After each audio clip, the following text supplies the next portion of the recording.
I made the mistake of scrolling through Twitter again, specifically comic book Twitter, and just watch.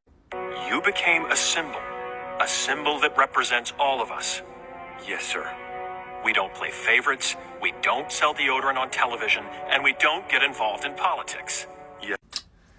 So because of that, we're gonna have the comics are inherently political talk again. I know, everybody's tired of hearing it, but apparently some people still need to. What the fuck does this even mean? First and foremost, has this person seen this episode? This episode ends with Captain Marvel leaving the goddamn Justice League because, and I quote, they don't act like heroes anymore! Also, let's just take a roll call of the people at this table, shall we? We have the Amazonian warrior who is explicitly dressed in the American flag to better international relations. The fucking Thanagarian soldier in the corner. The fucking veteran of the war on Mars. DC's second black superhero ever! And I have already gone into the fucking people's hero that is Superman. Also, a little bit of a suggestion in media literacy to the person who's posting that. You hear that music? You hear how it feels kind of ominous? That's because it's in a minor key. It's supposed to make you feel off, like what's being said is wrong. Comics aren't supposed to be political. Do I need to point at the Captain America #1 cover again? I will pull it out of the goddamn box, I swear! Comic books and superheroes are absolutely and always have been inherently political. They state political messaging. They say things like any good art does. The people who continuously say that comics shouldn't be political are just pissed off when their art doesn't reflect their own politics. And if that's the fucking case,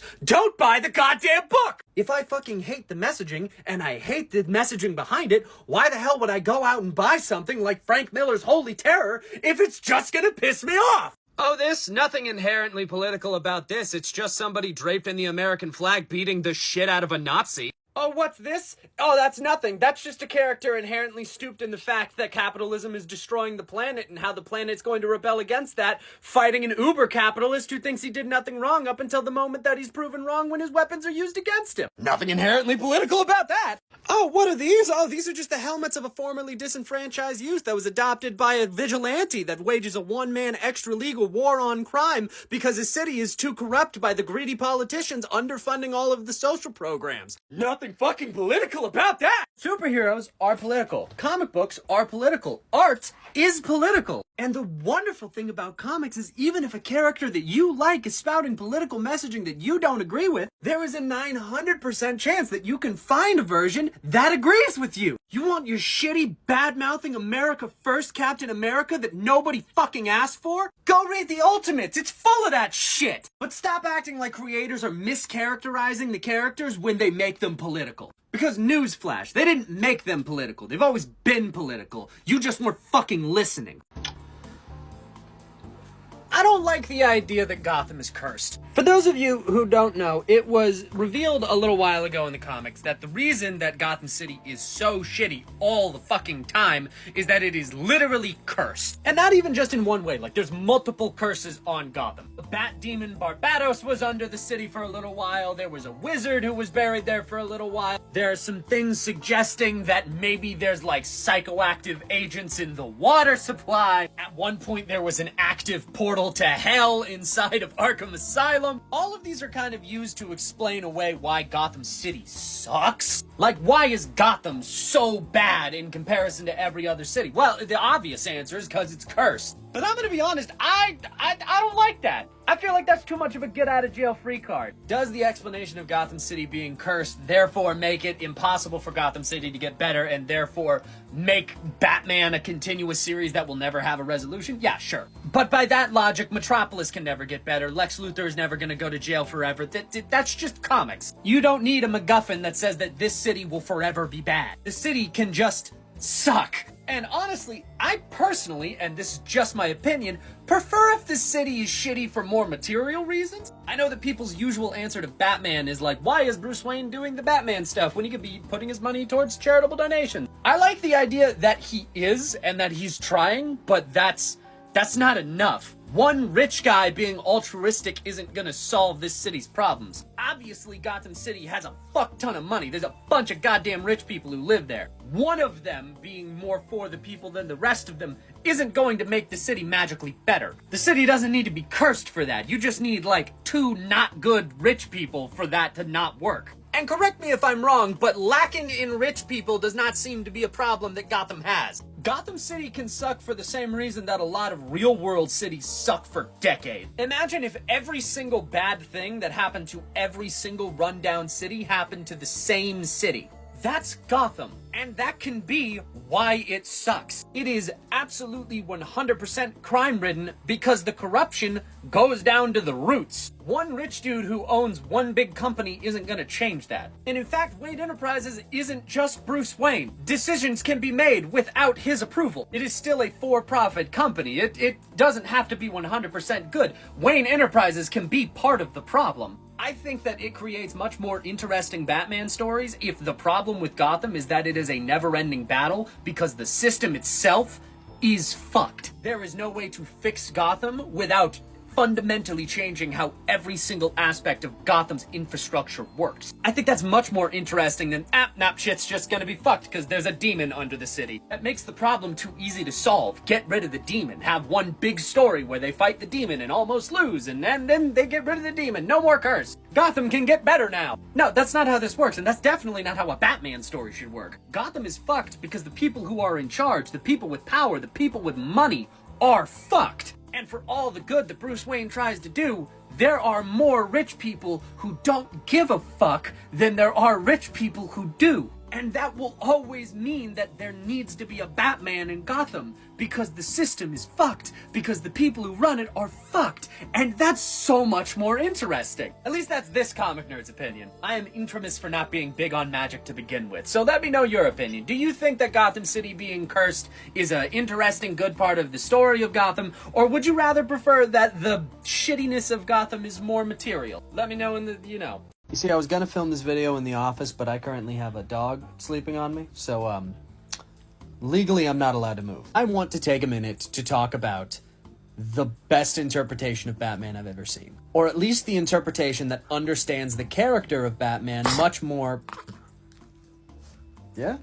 Much more than any other interpretation does. And that movie would be Justice League: A Crisis on Two Earths. Well, alright, that's a lie. We all know the real answer is Lego Batman, but this one's a good runner-up. Someone walked by our front door and I no longer have a dog sleeping on me. Let's talk about the 2 different interpretations of Batman in this movie. That being, Batman and his evil counterpart, Owlman. Now, Owlman is characterized as the ultimate nihilist. Absolutely nothing matters. No choice anybody has ever made mattered because there is another universe somewhere out there in the multiverse where you did not make that choice. So the only real choice that can ever be made is to destroy all of it. Because then, the universe where you didn't make that choice doesn't matter. You already made the choice, it's gonna destroy the universe anyway. So with that explanation, why do I say that this movie has the best interpretation of Batman I've ever seen? Or the best understanding of Batman that I've ever seen? Because this movie characterizes Batman's opposite as the ultimate nihilist. It is really easy to characterize Batman as a sort of grimdark character. It's even easier to make him a nihilistic narcissist. Nobody will ever get better. Gotham will always need a Batman, and I am the only one who can make that decision.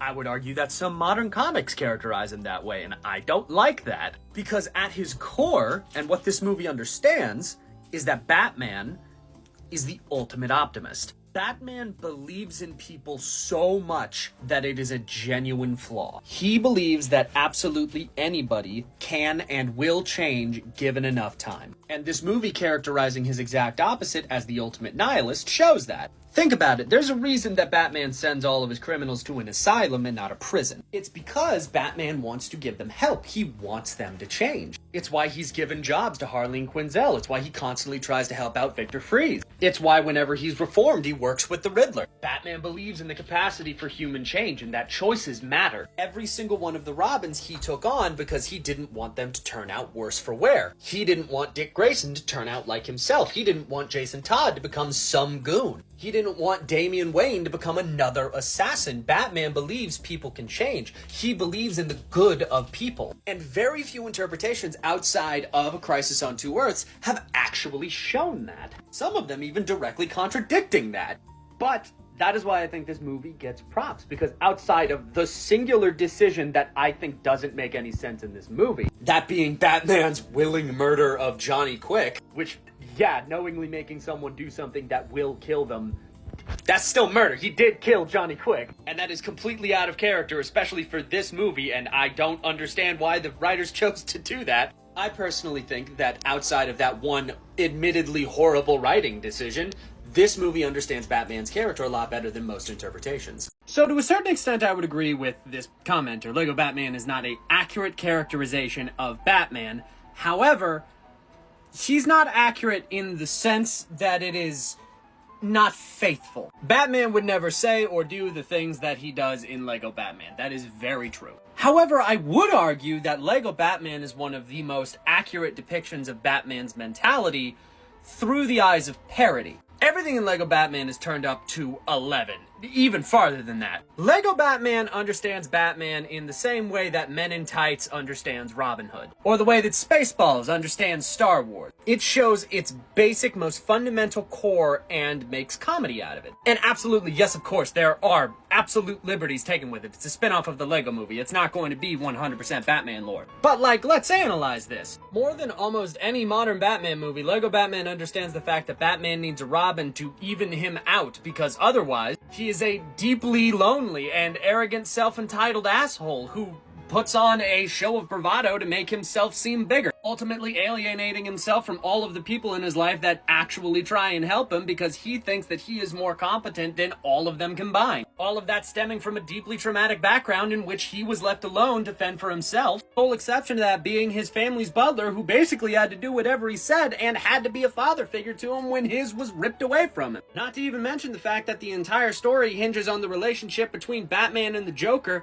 that mirrors that of a romantic relationship between two people that absolutely hate each other. The Joker having a deep sense of love for Batman that Batman does not share, and his ultimately realizing that, making them absolute rivals. Fuck's sake, that's basically the plot of this book, and this is regarded as one of the best Batman stories of all time. Like, yeah, of course Batman's not going to fucking drive around in the Batmobile rapping to a song that he made off of how fucking awesome he is, but comic book Batman is arrogant enough to publicly kill off Bruce Wayne like 4 different times, because he thinks that he is just so balls to the wall awesome as Batman that that's what should take up all of his fucking time. Like, yeah, the Robin in Lego Batman is Dick Grayson and doesn't really act a ton like him, and Batman's almost consistent rejection of him as Robin is very not in keeping with how he treated Dick Grayson. But that is how he treated Jason Todd and Tim Drake. He didn't want either of them to be superheroes. And fucked, he didn't adopt Tim until both of his parents had already died. So like, no, Lego Batman isn't technically accurate in the sense that like, oh yeah, this is exactly comic book Batman. But I would say it's an accurate characterization of his like central core. Accuracy through parody. It understands Batman and therefore is able to make fun of him. The same way that in Crisis on Two Earths, Owlman is a perfect encapsulation of what Batman is by being his exact opposite. Batman's opposite is nihilism, meaning that Batman's ultimate core is optimism. The Lego Batman understands Batman, and because of that, it's able to poke fun at the parts of Batman that are funny. Other than this, I blame this on Bruce Timm being a producer. Why does he keep trying to make this happen? This is a bad pairing. I also don't want it misunderstood saying that I think that all parody means understanding. There are plenty of bad Batman parodies that do not get the concept of Batman. But I think that Lego Batman is not one of them. I think there is a sincere core of understanding of the character and ideology of Batman at the center of the Lego Batman movie, and because of that, they are able to parody that true core and true center to such a good extent. But let me know what you think. Do you think that Lego Batman is an accurate characterization of Batman through the lens of parody? Or do you think that the movie doesn't really get him? I'd love to know your opinion. Let me know in the comments. Bruce? No. Bruce, we need to talk about this. What I do with myself is neither you or the League's business. Bruce, it's nearly been 120 hours and you have not slept. My symptoms are both manageable and none of your concern. What do you mean You are exhausted, man! The serious... I got it. I'm fine. The serious symptoms haven't even started yet. What the fuck was that? Symptom 7. Minor narcolepsy. I'll get over it. You have it numbered? I have everything numbered. I'm organized. Get on my level. I'm calling Alfred. We're putting you to bed. He won't help you. The boys are much worse. How do you get worse than 5 days? Lots of training and plenty of caffeine. What's that thing you said? Never-ending battle, right? How are you not dead? I'm Batman. What's up? How's your day going? Why am I in the dark? Well, I'm glad you asked. I'm currently sitting in my car about 30 minutes from home in the middle of December without a heater because this car that I bought a month ago apparently has a blown head gasket. And don't worry, we have a couple of plans to get it fixed. There's a couple of things that we're looking through right now, and some of them are a lot better on my wallet than others. But I'm currently here waiting for Scarlett to come pick me up, because my muffler spits out white fucking steam every time I drive, and it's a fucking hazard, and I don't want to get pulled over. Love December. Love December. Everything good happens in December. I have great Decembers. I think I'm just doomed to have bad car luck. I think that's what it is. At least this one didn't get fucking trashed. Yet, that is. Anyway, I just needed to vent that. Y'all have a nice night.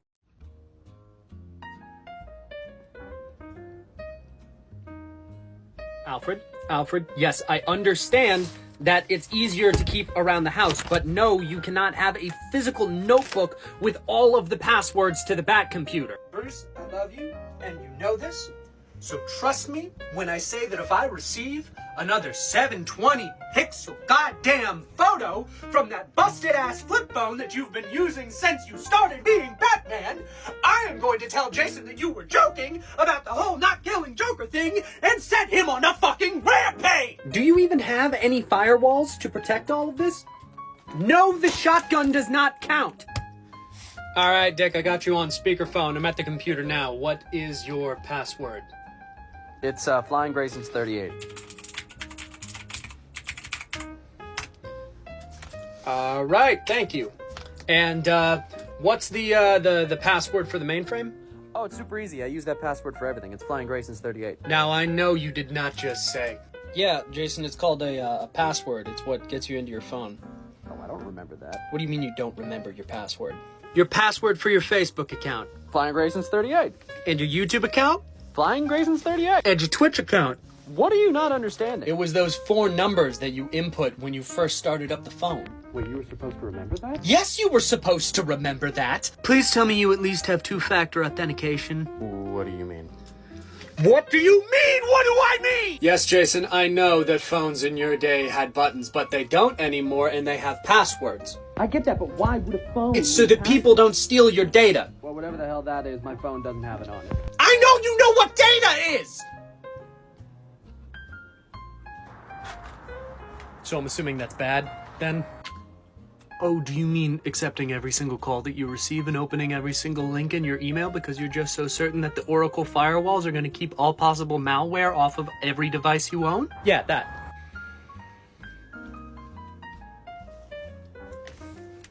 Yes, Stephanie, that is bad. Please don't do that again. I'm probably going to still do it. It's working so far. Well, at least you're honest. I swear to God, I think Scarlett knows my lamp-obsessed ass a little bit too well. Very little-known Panda lore fact about me, but I love lights, just in general. I don't know why, I can't explain it. I got my degree in lighting art. Technically, that's not what the degree is in, but that was a focus of a ton of my classes. I love me some lights. So for Christmas, she got me these bar lights that can connect to my fucking walls, which have the ability to sense sound in a room and connect to that sound. Just gonna be a volume meter for me. She got me a fucking box light so I can finally replace that goddamn ring light I've been using my entire career. And this wasn't even for Christmas. She just got me this at a random day. Look at that! That's so cool! It's just so... God, it's just so creepy. God, I love that woman. Anyway, this went on far too long. Welcome back to Regrettable Superhero of the Week, the weekly, not weekly show where I pick one character at random out of the League of Regrettable Superheroes and then I'd run them the fuck down. Who are we getting today? Please be somebody fun. It'd be really funny if it was festive. I want somebody festive. Give me... That's definitely not festive. Captain Victory! This sounds oddly familiar. But then again, every character with the name Captain sounds familiar. Captain America, the Captain's Marvel. That's Jack Kirby. Now, who in their right fucking mind put a Jack Kirby character in the League of Regrettable Superheroes? Whoever did this, I'm finding your ass. I ain't even read it yet. That's just fucking heresy. So what if he looks like a blonde Lord Farquaad with Rob Liefeld gun? You don't disrespect the name of Jack Kirby and get away with... Purely out of respect for the rest of this video, I'm going to be wearing this custom Jack Kirby baseball jersey, which is another thing that Scarlett got me for Christmas. Appleton knows me so fucking well. Okay. Why is this Jack Kirby character regrettable? This is Orion. This is Orion from Jack Kirby's Fourth World. That's it. Created by Jack Kirby for Pacific Comics in November of 1981, Captain Victory and the Galactic Rangers had 12 issues. Captain Victory and his multi-species team of alien peacekeepers fights a bunch of aliens on Earth. Honestly, the rest of it kind of sounds like your stock standard sci-fi. There's aliens attacking, and there's a bunch of aliens every other week, and the Galactic Rangers fight them off. But where it gets interesting is in the very last issue, Captain Victory talks about his origin. And in those origins, he reveals that he is, like, barely disguised Orion. Like some characters' names have been changed, and, like, that's about it. But since Jack Kirby never got to finish his Fourth World run over at DC, he just brought the character over to here, changed his name, and went, fuck it, I'm gonna keep going. So seeing as this is basically just Orion in a different suit, not regrettable. Am I a little biased because I'm a Jack Kirby stan? Of course! Does that ultimately change the rating?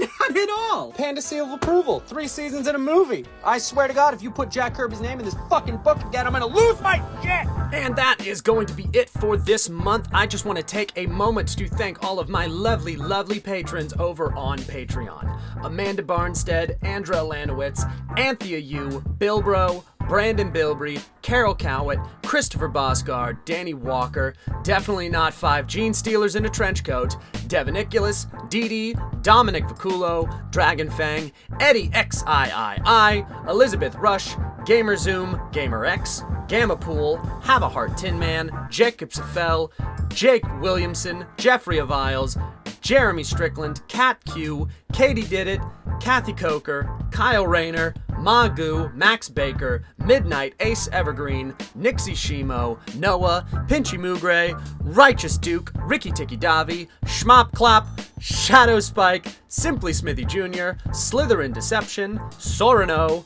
Tangled Web, The Brain Teaser, Thomas Randolph, Toon Reaper, T.S. Famder, and Wofu Badge 2, as well as all of my other lovely, lovely patrons over on Patreon. This video would have been out sooner, except for the fact that I have been traveling for a good couple of weeks now, and all of the hotels that I were at did not have the internet to be able to upload this video, so now you guys are going to be getting 2 different compilations in the same month, and probably a CBBC for that matter, and probably another video. I had a lot of work done this month, and did not have the ability to post it, which is a little infuriating, but you know, you're gonna get it anyway, so here it is. I hope you guys enjoyed the content, I hope you guys enjoyed the videos, and I will see you guys in the next one.